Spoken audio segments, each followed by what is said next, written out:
Zanzibar allays fears of a mandatory travel insurance.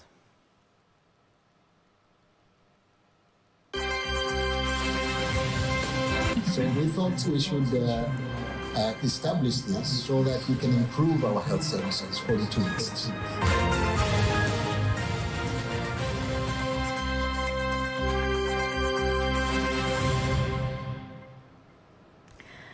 Good evening, I am Faiva Ngaga. You can also follow us live via our YouTube channel, TBC Online. Also get all the latest news for Instagram, Facebook and X pages at TBC Online. President Samia Suluhu Hassan says the government will continue to create conducive environment for the mining sector, including purchasing modern mining tools and equipment to modernize the sector so it increases its financial contribution to the national income. President Samia made the pledge in Tunduru district, highlighting that during the month of July and August, Tunduru district in the Ruvuma region has collected more than 6,390,000,000 shillings from small-scale miners, while for the year 2022 to 2023, more than 750 million shillings have been collected. Here are more details. President Samia Suluhu Hassan continues with her visit in the Ruvuma region, where so far she has visited various areas in the region, including Namtumbo and Tunduru districts. While in Tunduru, President Samia launches a modern mineral market that will support mining activities, including selling and buying. During a public meeting in Tunduru, President Samia Suluhu Hassan says the government is working hard to improve the mining sector. Between the month of July and August this year, the government has been able to collect 6,390,000,000 shillings as government revenue. This is a good step. This sector will bring a significant contribution to the national income. Furthermore, it was announced that the revenue collection in the district has increased. Through this organization, we have been able to purchase mineral processing machinery that is being provided to small-scale miners and increase revenue production. In the year 2023-2024, the government collected 753 million shillings from mineral revenues, of which 40% of that money came from small-scale miners. Minister of State, President Office, Local Government and Regional Administration says the government continues to work hard to improve social services.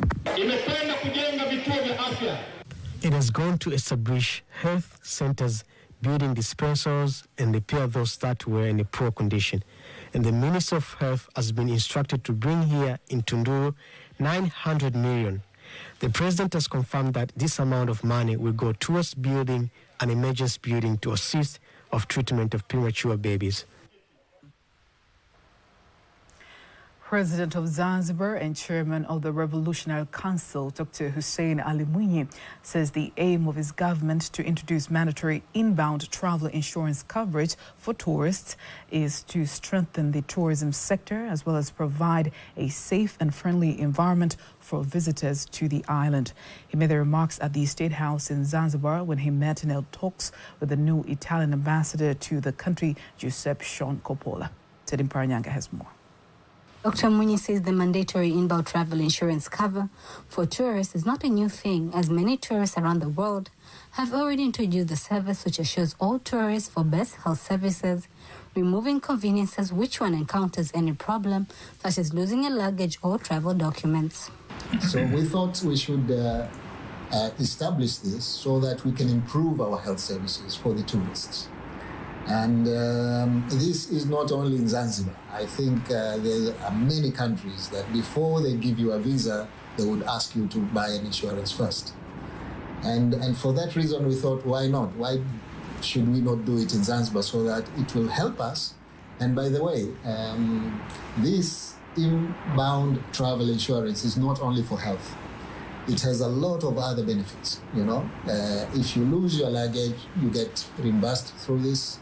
If you lose your documents, passport and everything, whatever you need to be paid will be reimbursed. So we need to explain about this more to those who will be beneficiaries about what are the benefits out of this.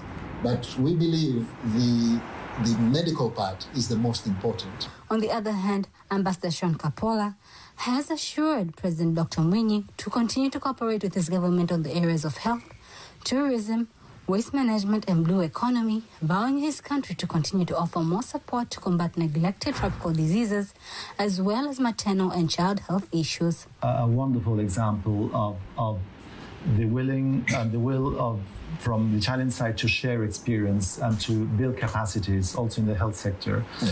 They focus on neglected topical diseases. Yes. And my hope is that I'll be able to visit this center as soon as possible. There is also another sector I would like to signal, that is waste management. Yes.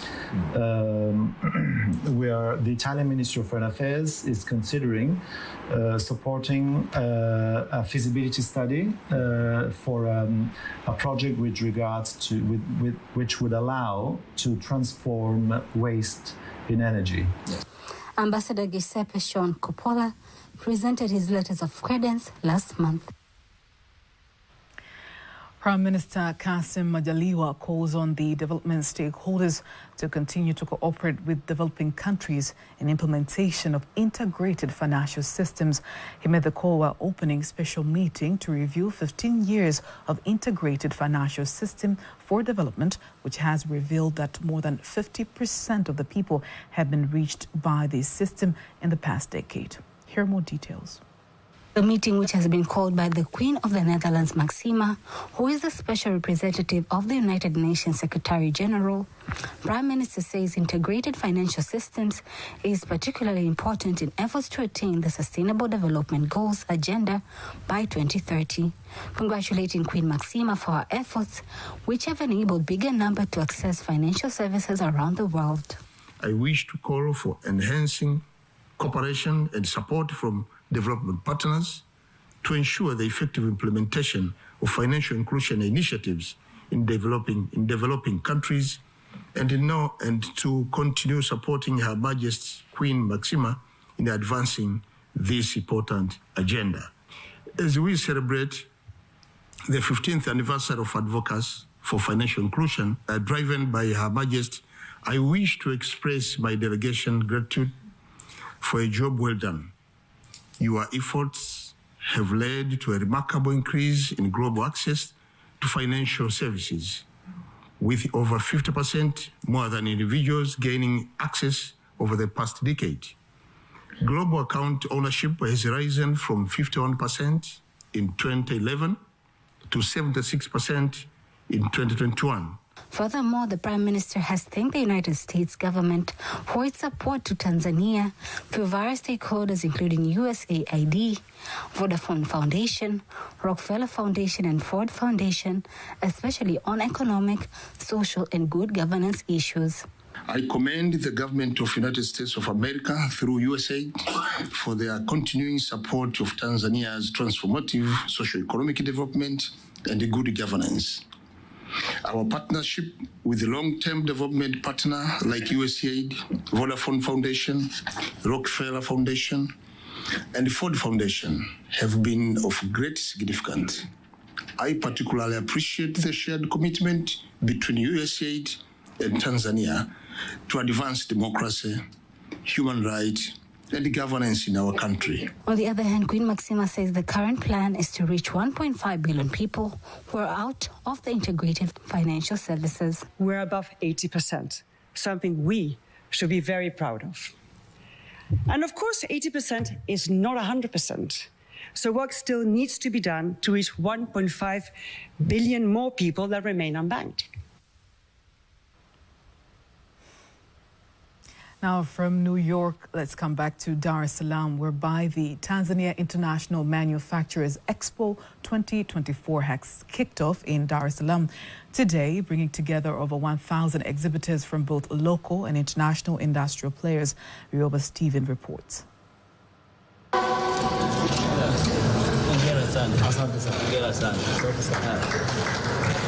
Industrialization in Tanzania has been a key component of the country's economic development, with significant contribution from both government and the private sector.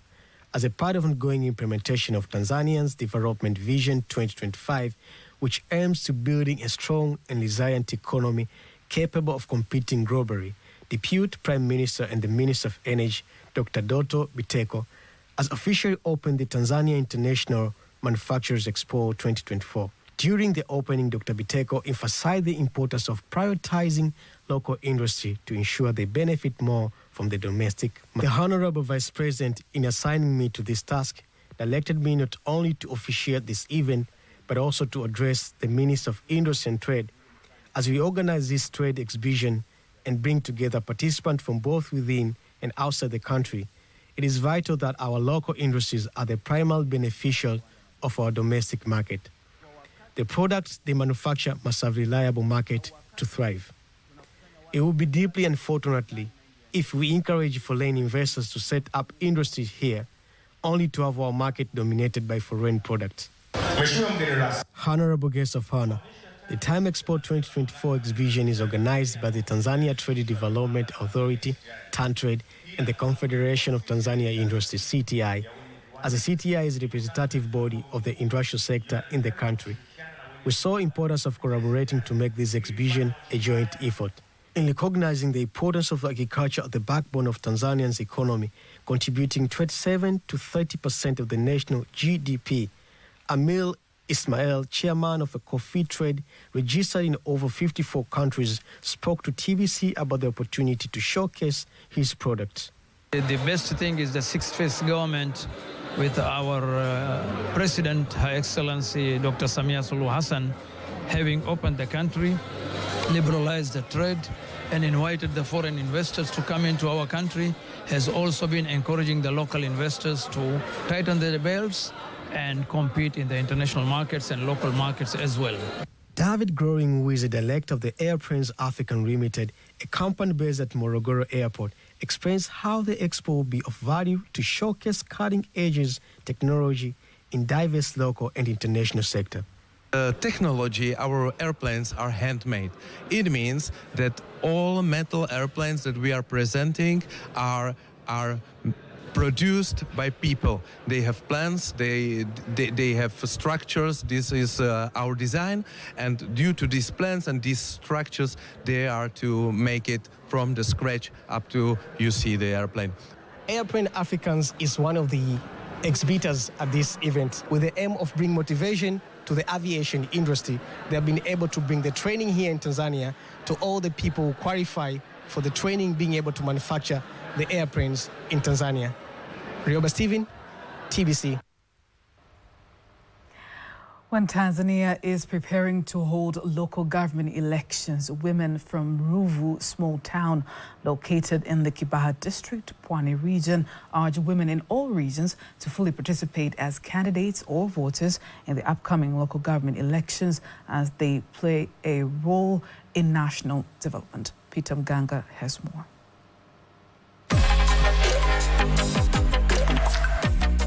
Women's participation in country's decision-making is essential so as to be incorporated into governance. Here, some of women in Ruvu explain how they will participate in upcoming local government elections, as well as highlighting the quality of leaders they expect. A leader should be a lover of justice. Be a good leader who cares about his people and the development of his nation. My call to my fellow women is to imitate the example of President Samia, especially in daring to run for various positions. The best leader is the one who listens to the concerns of the people, who is wise. You cannot choose a drunken leader because he will fail to fulfill his duties properly. But we will choose a leader who will bring progress to society. I urge all women to vote for their leaders. We will choose a leader according to our needs to bring about the development of our communities. All women should join together to find leadership opportunities. The local government election is expected to be conducted on 27th November 2024, where Tanzania will hold its 7th round of local government election since reintroducing multi-party democracy in 1992. Planned for November, these elections will determine leadership at various grassroots levels. I'm your leader, Peter Mganga, TBC News.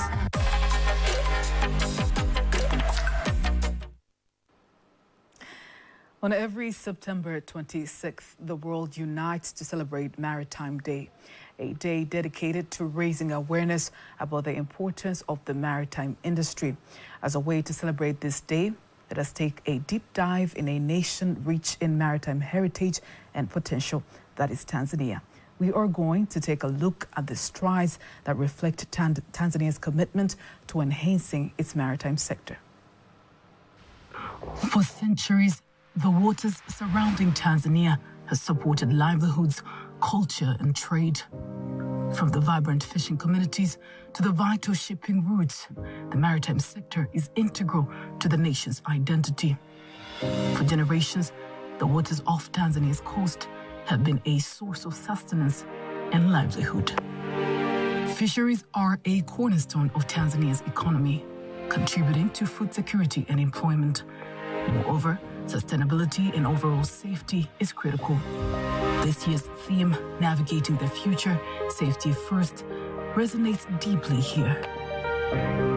Tanzania's strategic position along the Indian Ocean makes it a vital hub for trade. The port of Dar es Salaam is essential for regional commerce, facilitating the flow of goods to and from the heart of Africa. On World Maritime Day, communities come together to discuss the future of their oceans.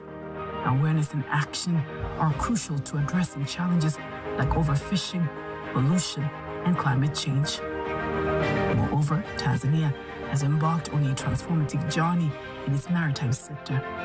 Tanzania has made strides such as ports development, infrastructural improvement, policy regulation, capacity building, regional cooperation, enhancement on maritime security, fishing industry development, and promotion of tourism and marine conservation.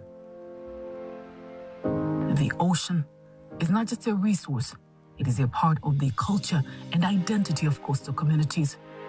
This World Maritime Day, Tanzania stands as a beacon of hope and resilience. By embracing sustainable practices and nurturing its maritime heritage, the nation is navigating towards a brighter, more sustainable future.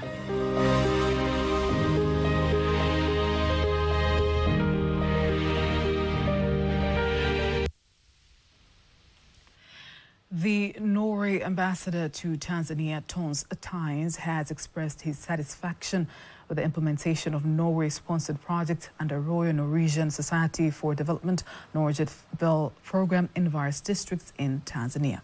Ambassador Tynes was visiting various farms in the Maritime district in the Bear region, reassuring that the Norwegian government will continue to support farmers in the district. The relationship between the people of Norway and the people of Tanzania goes long time back, more than 60 years.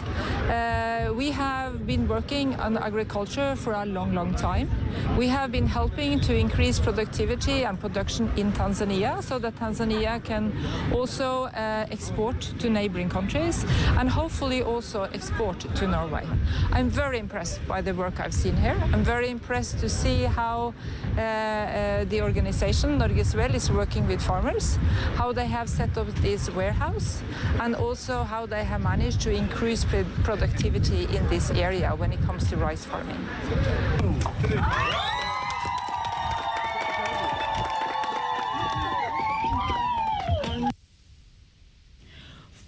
Furthermore, the ambassador has inaugurated a rice storage warehouse built by the MCT Farmers Company at Mbadaga village in Mbarali district, costing 600 million Tanzanian shillings.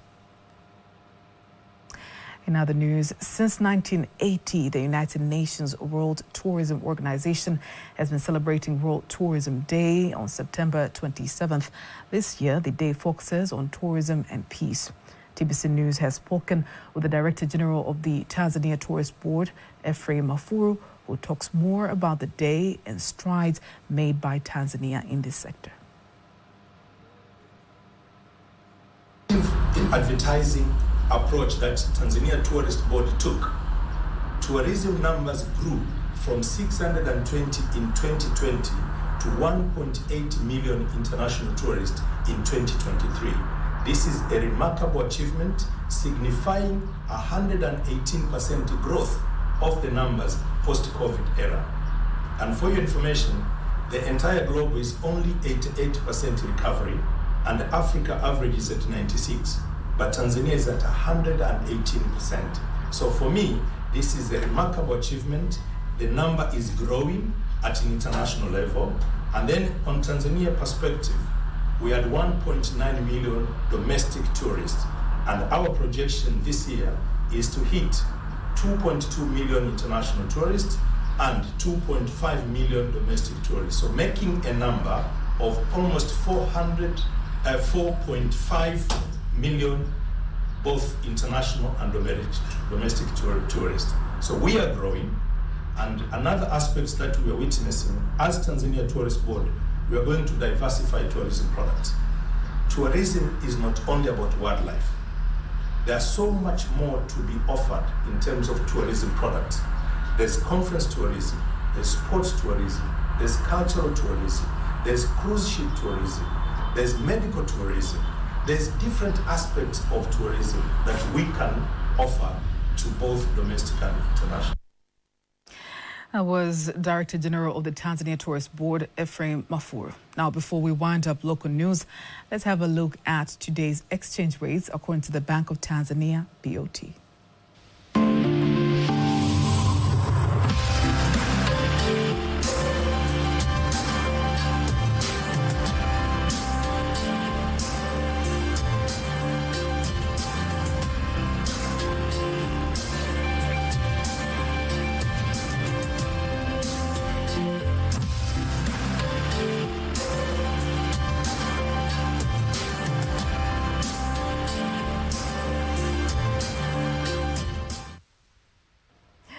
Do not miss TBC News every weekday to know all the latest in exchange rates. Time now for all the latest in international news.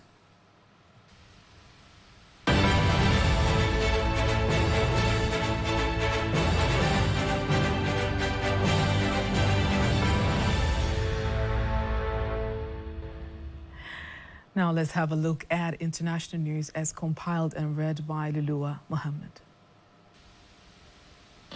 The United Nations Secretary-General Antonio Guterres has called upon world leaders to help eradicate food insecurity. Speaking during G24 ministers' meeting, Guterres urged all UN member states to strengthen efforts to end that afflict to the common humanity.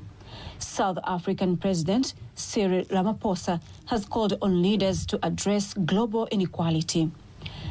U.S. President Joe Biden is expected to visit Africa, starting in the Angola's capital, Luanda, next month.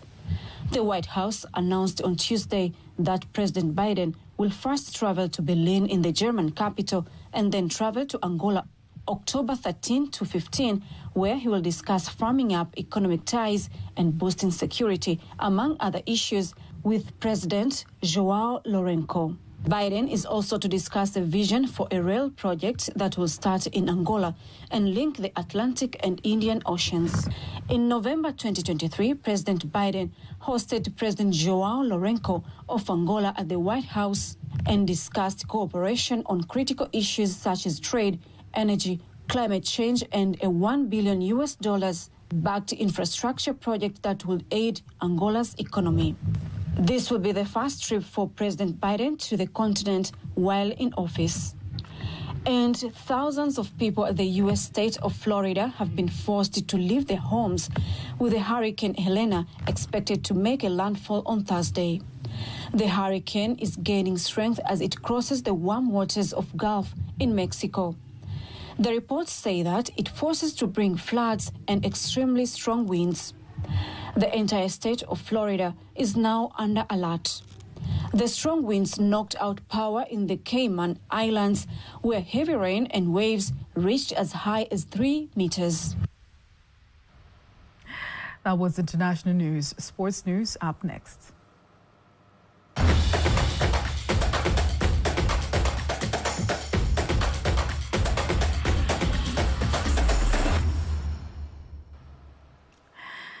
And in sports, the number of teams qualifying for the African Nations Championship finals will be increased to 19 teams. The tournament will be played from the 1st to the 28th of February 2025 in Tanzania, Kenya, and Uganda. And the stadiums and training venues will be confirmed in due course. The road to Kenya, Uganda, and Tanzania will kick off with the first round of qualifiers on the weekend of the 25th to the 27th of October 2024 and the 1st to 13th of November 2024. The second round of the qualifiers will be played on the 20th to the 22nd of December. Kenya, Uganda, and Tanzania will participate in the qualifiers, and despite the automatic qualification as hosts, the teams securing the best results in the CECAFA qualifiers will advance to the final tournament.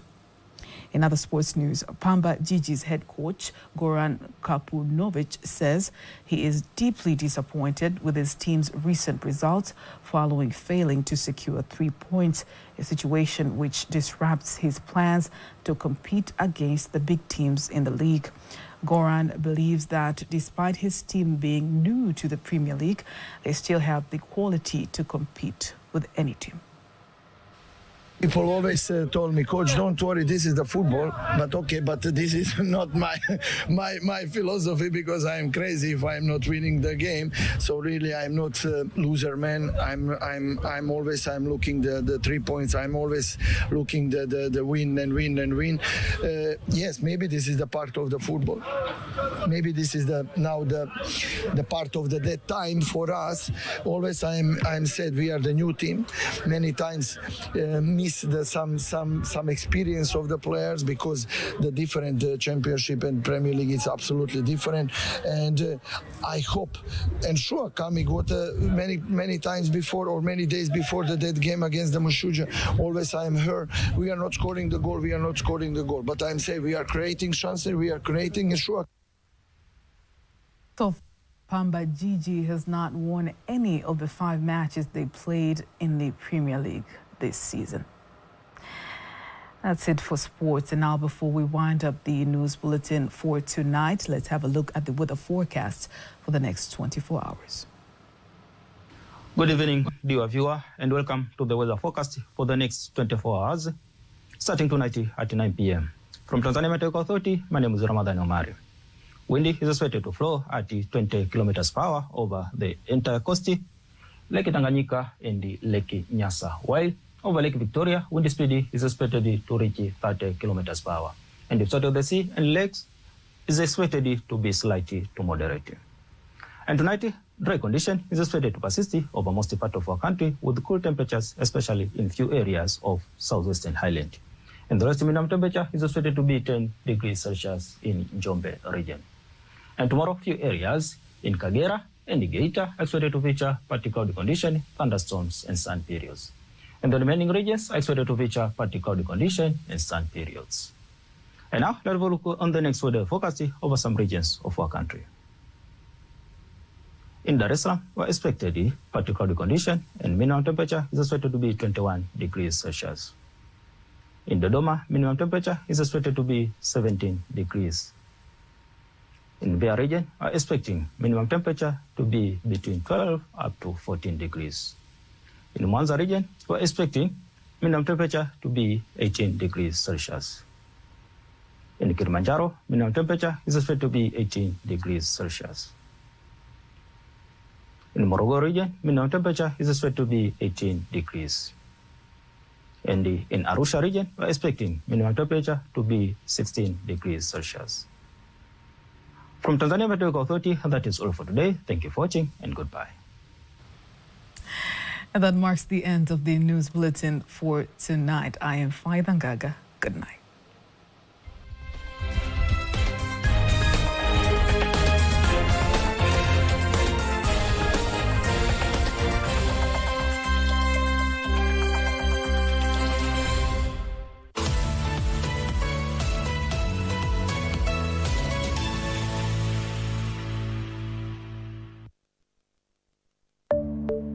Unyevu husaidia kurekebisha ngozi yako kila mara. Bila kipimo sahihi cha unyevu kwenye ngozi yako, uwezekano